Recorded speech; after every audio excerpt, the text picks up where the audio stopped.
Nos acompaña Carlos Fajardo, analista económico y profesor universitario. Carlos, muy buenas tardes y bienvenido a la televisión pública. Muchas gracias, muy buenas tardes a ustedes, gracias por la invitación. Profesor Carlos, hablemos del componente climático, cómo estaría incidiendo en el aumento de los precios de algunos alimentos y algunos servicios y que estarían influyendo en este caso a la inflación según los datos que acaba de publicar el DANE.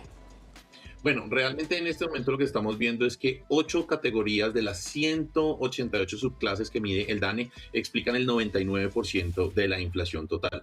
Ahí vamos a tener básicamente tres grandes grupos. Uno, el relacionado con combustibles y servicios públicos. El segundo, relacionado con el costo de los arriendos. Y el tercero, con algunos elementos de la producción agrícola o de alimentos que se han visto afectados por el fenómeno climático, como usted plantea, de los problemas de lluvia que hubo en febrero y restringieron la oferta de algunos productos, pero también con otros fenómenos como una alta demanda gracias pues al salario mínimo, donde la gente pues tiene más capacidad de compra, y por ejemplo precios como la carne pues están teniendo una contracción en la oferta estructural, pero un aumento en la demanda de compra por parte de los hogares y de la exportación de ganado. Entonces vemos que los cambios en inflación pues todos provienen de presiones externas no controlables por la tasa de intervención del Banco de la República, aunque sí hay unos elementos, digamos, particulares que responden a decisiones o de empresas prestadoras de servicio o de entidades territoriales que afectan los precios, como por ejemplo el de los servicios públicos.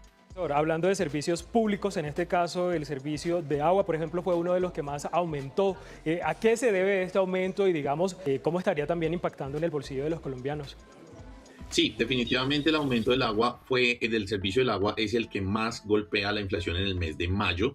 Es un tema, digamos, puntual, no habíamos visto que se moviera este indicador tan fuerte durante meses anteriores, y es una mezcla de diferentes elementos. Primero, el aumento de las tasas de interés del Banco de la República genera una impresión en la estructura de costos, cómo se define el precio de la tarifa del agua. También vamos a tener que el agua está calculada con una fórmula que está indexada a la inflación. O sea, la inflación anterior determina el precio futuro en cuanto le llega el agua a la gente a la casa, en el recibo. Y obviamente esto es una discusión que el país se tiene que dar, porque la inflación pasada estuvo motivada por el aumento del turismo y algunas presiones derivadas también de otros comportamientos o de otros temas que no tienen que ver con el servicio del agua. Sin embargo, van a determinar el servicio del agua. Entonces, un poco la conversación que habría que hacer es si los recibos del agua deberían estar atados a variaciones de precio que no tienen nada que ver con ella.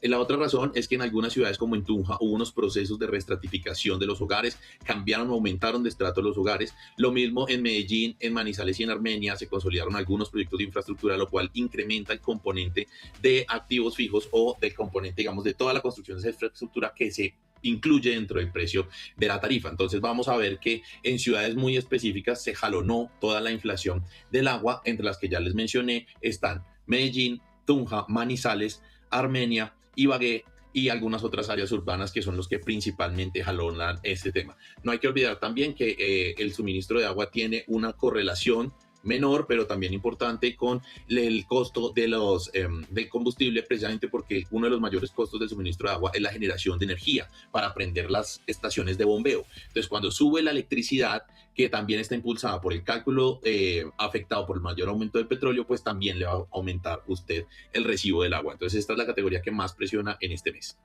Profesor, usted hablaba de un tema muy importante ahorita y tiene que ver, digamos, cómo el Banco de la República o las tasas que establece el Banco de la República inciden sobre, digamos, el aumento en el precio del agua. Pero estamos en el mes de junio y ya se avecina otra junta directiva otra junta del Banco de la República para determinar la tasa de interés. Teniendo en cuenta este dato inflacionario del índice de precio al consumidor, ¿usted creería que el Banco de la República debería aumentar la tasa, mantenerla o quizá bajarla?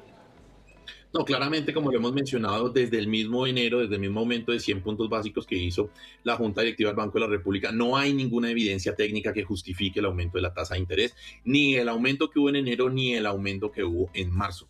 Y de hecho, los datos que estamos viendo de inflación nos está demostrando es que el aumento de la tasa de interés está generando presiones inflacionarias. En vez de controlar la inflación, está generando más inflación, como en el caso que les planteé relacionado con la provisión de servicios públicos que están afectados por una mayor tasa de interés, pero también, por ejemplo, con el arriendo efectivo y el arriendo imputado, que son dos categorías, digamos, estadísticas en las cuales separa el DANE los arriendos, lo que la gente paga en su casa por vivir, esos precios también están afectados por la tasa de interés del Banco de la República, porque entre más caro sea comprar vivienda, efecto mayores tasas de los créditos hipotecarios, hay una menor compra de vivienda. Y al haber menos vivienda comprada, pues más gente vive en arriendo. Entonces hay una mayor demanda del arriendo. Entonces termina el Banco de la República generando un efecto contrario a lo que está buscando, y es aumentando el precio de los arriendos. También tener en cuenta que el costo de financiación de la compra de viviendas para los que son inversionistas de apartamentos en arriendo o de inmuebles en arriendo, pues también lo compensan con unas mayores arrendamientos. Entonces, lo que vemos es que no hay ninguna justificación técnica para que el Banco de la República vuelva a subir las tasas de interés.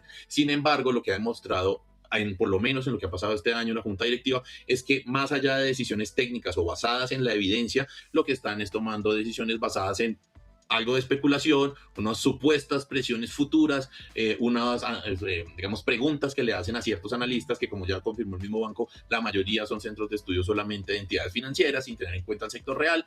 Entonces es muy posible que terminen decidiendo aumentar la tasa de interés de intervención. En la última reunión la dejaron quieta, es posible que decidan aumentarla, no lo sabemos, pero vuelvo, insisto, si nos pegamos a la rigurosidad del análisis técnico de la inflación, no debería haber ninguna razón para que aumentaran las tasas. A mi criterio, las tasas deberían disminuir rápidamente en Colombia para seguir incentivando el aparato productivo. Bueno, estuvo con nosotros el profesor y analista económico Carlos Fajardo explicándonos estos datos sobre la inflación, el índice de precio al consumidor para el mes de mayo. Profesor, muchas gracias por su explicación. Muchas gracias a ustedes por la invitación.